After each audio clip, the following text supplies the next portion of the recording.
सृजन का चेहरा मां जैसा क्यों होता है? आइए इस सुंदर प्रश्न को समझें। जीवन को देखिए, जन्म, वृद्धि और पोषण ये सभी सृजन से जुड़े हुए हैं। यदि सृजन का एक चेहरा होता तो वह मां जैसा क्यों ना होता?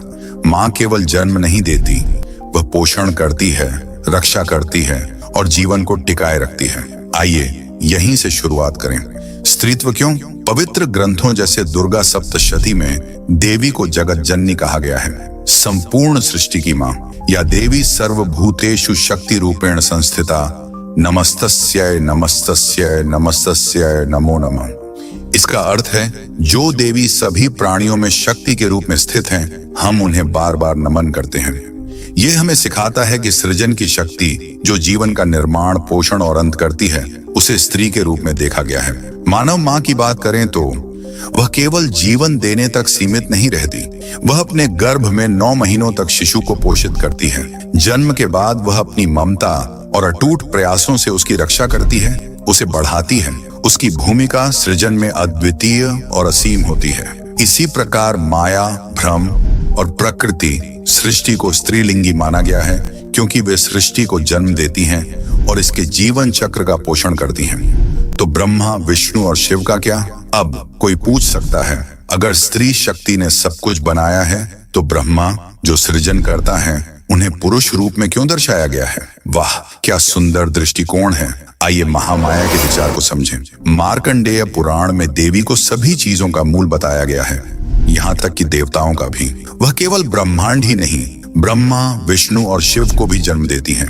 ऋषियों ने कहा है, विश्वेश्वरीं जगत धात्रीं स्थिति संहार कारिणीं निद्रां भगवतीं विष्णुरतुलां तेजसः प्रभो। वह सृष्टि की अधिष्ठात्री हैं, पालन करने वाली, सृजन और संहार करने वाली। वह विष्णु की योग निद्रा है, जिनकी शक्ति अतुलनीय है। यहाँ तक कि ब्रह्मा सृजनकर्ता भी उन्हें अपनी मां के रूप में स्वीकार करते हैं। देवी प्रकृति का प्रतिनिधित्व करती हैं, जबकि ब्रह्मा, विष्णु और शिव उनके असीम ऊर्जा से उत्पन्न मात्र स्वरूप हैं। शिव और शक्ति, सत्य की द्वैतता। अब शिव को देखें। शिव के 2 रूप हैं, सदाशिव, शाश्वत सत्य। भगवान शिव वह प्रकट रूप जिसकी हम पूजा करते हैं। सदाशिव के लिए शक्ति उनकी संगिनी है, वह उनकी अभिव्यक्ति है। वे दोनों अविभाज्य हैं, लेकिन जब हम भगवान शिव की प्रकट अवस्था को देखते हैं तो देवी उनकी माता बन जाती हैं, जो उन्हें अस्तित्व में लाती है।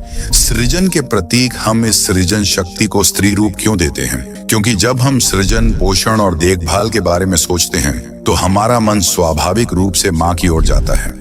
जब हम शक्ति, साहस और अज्ञान का विनाश करने की क्षमता की कल्पना करते हैं तो देवी का स्वरूप सामने आता है, जिनके हाथों में अस्त्र शस्त्र होते हैं। एषा देवी जगत सर्वम, एषा विष्णु शरीरिणी, एषा प्रभुर प्रमेया, एषा नित्या सनातनी।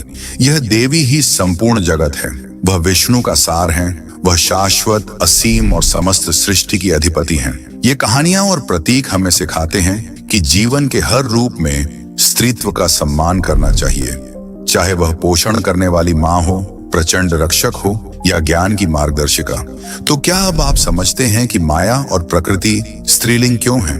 ये इसीलिए क्योंकि वे मां की शाश्वत भूमिका को दर्शाती हैं, जो ब्रह्मांड की सृजनकर्ता, पालनकर्ता और रक्षक हैं।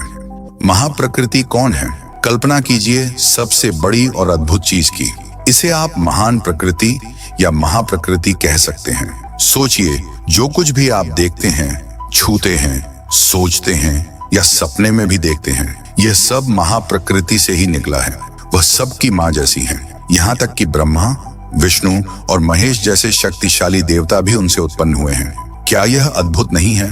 लेकिन एक बात स्पष्ट होनी चाहिए, महाप्रकृति ऐसी मां नहीं है जो रसोई में खाना बना रही हो। जब हम उन्हें मां कहते हैं तो इसका मतलब है कि वे सबकी उत्पत्ति हैं।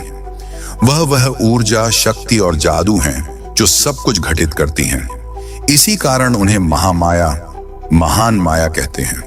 शक्ति और शिव के बारे में क्या? अब यहाँ बात और भी रोमांचक हो जाती है।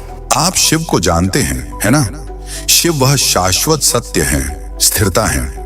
लेकिन जब शिव जीवन में गति लाते हैं और क्रियाशील होते हैं तो वह ऊर्जा शक्ति कहलाती है। इसे ऐसे समझें, शिव गहरे महासागर की तरह हैं और शक्ति उसकी सतह पर नृत्य करती हुई लहरें। क्या आप कहेंगे कि लहरें महासागर से अलग हैं? बिल्कुल नहीं। उसी प्रकार शक्ति भी शिव से अलग नहीं है। वह शिव का क्रियात्मक रूप है, शिव की शक्ति जो सृजन का आधार है।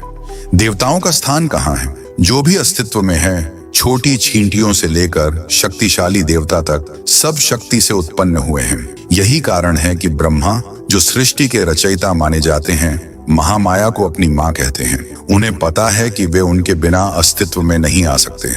दुर्गा सप्तशती में ब्रह्मा उनके बारे में कहते हैं, तुम ही शाश्वत ऊर्जा हो, तुम ही सबकी माँ हो, तुम्हारे बिना सृष्टि संभव नहीं। क्या यह सुंदर नहीं है? स्वयं ब्रह्मांड के रचयिता भी उनके चरणों में नमन करते हैं। शाश्वत सत्य का रहस्य, आइए आपको एक गुप्त बात बताऊं। क्या आप जानते हैं कि ब्रह्मा और विष्णु जैसे देवता शाश्वत नहीं हैं? वे अत्यंत शक्तिशाली हैं, लेकिन उनका जन्म हुआ है, और जिसका जन्म होता है उसका अंत भी होता है। इसलिए कहा गया है, सत्य ही एकमात्र ऐसी चीज है जो हमेशा बनी रहती है। जब हम सत्य कहते हैं तो हमारा मतलब है कुछ ऐसा जो इतना पवित्र और समय से परे है कि उसका न आरंभ है और न ही अंत। बाकी सब, यहाँ तक कि देवता भी, समय के समान आकर और चले जाते हैं, जैसे किनारे पर आती जाती लहरें। ब्रह्मा की रात्रि, अब सुनिए एक और अद्भुत विचार। इसे ब्रह्मा की रात्रि कहा जाता है। यह वह समय है जब पूरा ब्रह्मांड सो जाता है। इस दौरान सब कुछ लुप्त हो जाता है, न तारे, न ग्रह, न लोग, सब कुछ महाप्रकृति में लौट जाता है। और जब जागने का समय आता है तो ब्रह्मा फिर से सृष्टि का निर्माण शुरू करते हैं। लेकिन सबसे बड़ी रात्रि मोक्ष कहलाती है। यह वह अवस्था है जब सब कुछ, यहाँ तक कि ब्रह्मा भी, शाश्वत सत्य में विलीन हो जाते हैं। तब न कुछ जन्म लेता है और न कुछ समाप्त होता है, क्योंकि सब कुछ अनंत में एकाकार हो जाता है। तो बड़ी तस्वीर क्या है? हर चीज के मूल में यह शाश्वत और असीम ऊर्जा है, महाप्रकृति।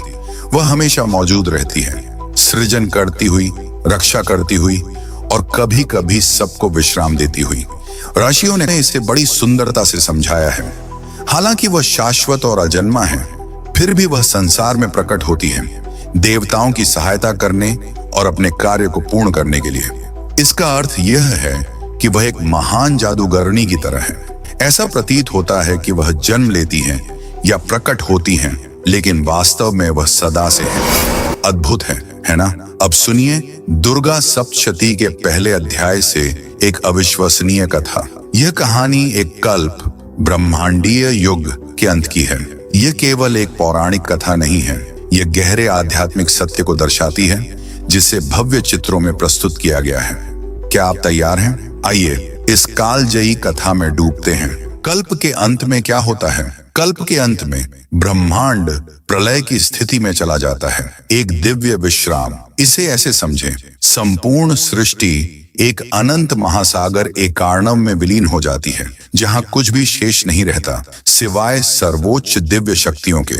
इस दौरान भगवान विष्णु शेषनाग पर शयन करते हैं, शांत और गहन जल में तैरते हुए। लेकिन विष्णु की गहरी निद्रा में कुछ विचित्र होता है। उनके कानों की मैल से दो भयानक राक्षस उत्पन्न होते हैं, मधु और कैटब। ये राक्षस साधारण नहीं हैं। अहंकार और क्रोध से भरे हुए वे ब्रह्मा को समाप्त करने के लिए आगे बढ़ते हैं, जो विष्णु की नाभि से उत्पन्न कमल पर विराजमान है। ब्रह्मा की पुकार और देवी योग निद्रा का जागरण। जैसे ही मधु और कैटब ब्रह्मा को नष्ट करने की कोशिश करते हैं, भगवान विष्णु गहरी निद्रा में रहते हैं। संकट में ब्रह्मा योग निद्रा विष्णु के नेत्रों में स्थित दिव्य शक्ति की ओर प्रार्थना करते हैं कि वह विष्णु को जगाएं और ब्रह्मांड की रक्षा करें। ब्रह्मा की स्तुति। अब सुनिए ब्रह्मा कैसे देवी योग निद्रा की महिमा का वर्णन करते हैं। स्वाहा स्वधा चैव वैष्णवी त्वमक्षर स्वरूपिणी सुधा त्वमक्षरम नित्यमोंकारार्थ स्वरूपिणी।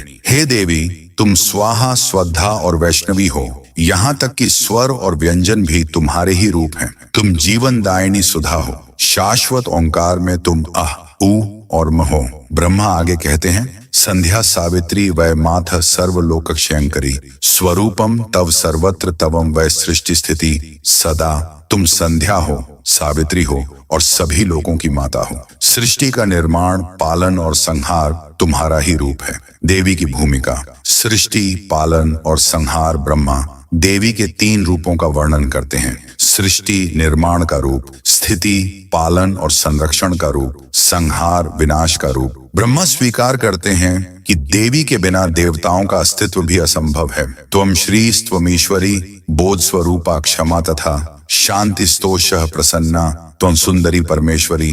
तुम श्री हो, ईश्वरी हो और ज्ञान की मूर्ति हो। तुम क्षमा, शांति, संतोष और सौंदर्य का परम रूप हो। मधु और कैटब का अंत ब्रह्मा की भक्ति से प्रसन्न होकर योग निद्रा विष्णु को जगाने के लिए उनके शरीर से विलीन हो जाती है। तस्य निष्क्रम्य योग निद्रा भगवान विष्णु प्रबुद्धो अभवत। योग निद्रा के हटने से भगवान विष्णु जाग गए। इसके बाद भगवान विष्णु मधु और कैटब से भयंकर युद्ध करते हैं। 5000 वर्षों तक यह युद्ध चलता है।